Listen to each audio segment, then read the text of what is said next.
All right, let's dive into a story that honestly feels like it's pulled straight from a spy movie, but at its heart, it's really a masterclass in data science. We're talking about the hostile raiders. I want you to think about this for a second. What if your worst enemy was also your most honest critic? It's a wild thought, right? But for one whistleblower, this idea became the key to unlocking a massive global network. Okay, so our story kicks off with a former Google search ranking engineer. Now he's a whistleblower, and he's got this, well, Google-sized problem. He's gotten his hands on a huge database leaked from Venezuelan intelligence, but it's just a giant, messy pile of raw data. How in the world does he find the important stuff, the real secrets hidden inside? This really gets to the core of it. Imagine you're trying to improve a search engine, but you have no clue, absolutely no feedback, if your changes are making things better or worse. That was his exact situation. He had all the data he could ever want, but no way to tell what was actually valuable. You see, to solve this, big tech companies like Google have this secret weapon. They're called human raters. These are actual people who look at search results and score them on quality. That human feedback, that's the secret sauce. It's how you make an algorithm truly smart.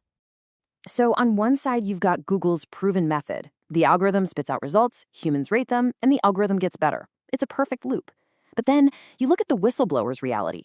He could generate data directories all day long, but that critical human feedback, it was completely missing. He was totally flying blind.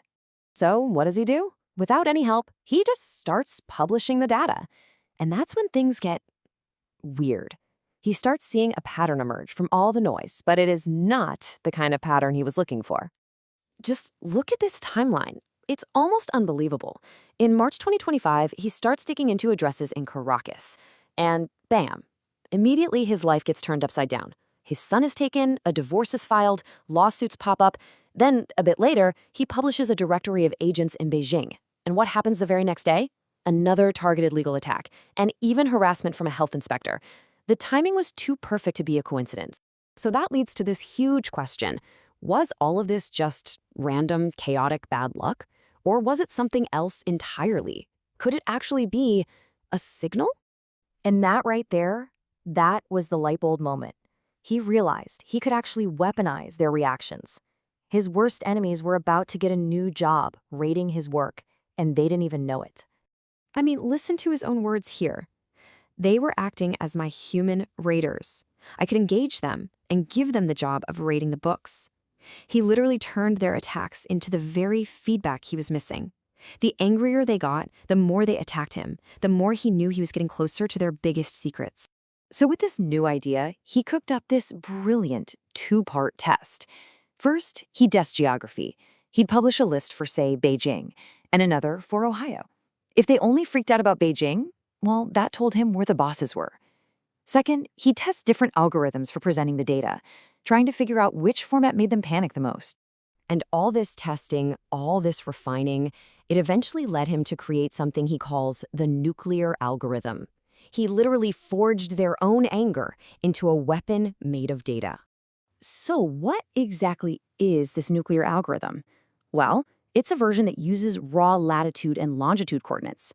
Now, this is genius for two big reasons. First, it's free, which means it bypasses the need for millions of dollars to decode addresses. And second, this is the native language that military and intelligence agencies speak.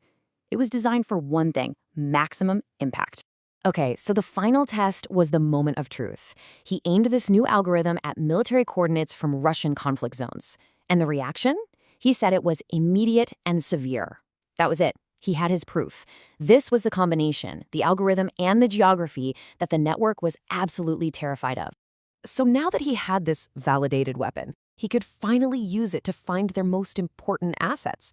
And what he found was just mind-blowing. Just look at this number, 273 million. That's the score the algorithm gave to one single spot in Syria, based on the hostile reaction. It's a number so big it's hard to even wrap your head around, and it was screaming that this target was incredibly important. This chart really helps put that number into perspective. So, the whistleblower points out that a known high-value target, like the home of former FBI Director Robert Mueller, has a reaction score of about 40,000. Pretty high, right? But then you look at these hotspots in Iran and Syria, we're talking about thousands of times more significant. The scale is just, it's absolutely insane. And this wasn't just a one-off. The algorithm was lighting up like a Christmas tree over major conflict zones: Syria, Iran, Ukraine, Afghanistan.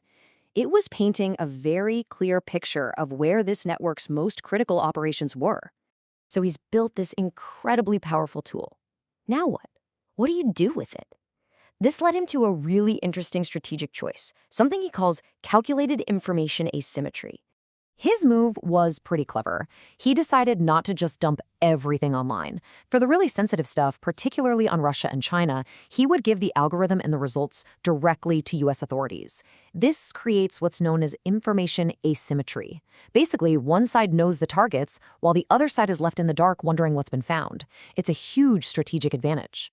But it wasn't just about playing spy games. There was a real ethical weight to all of this. He made a conscious choice not to publish data about North Africa because he was worried that in places that are already politically unstable, it could actually spark mass violence. This stuff has real-world life-and-death consequences. And all of this really leaves us with a huge, lingering question. In an age where data can be a weapon, who gets to decide when to pull the trigger?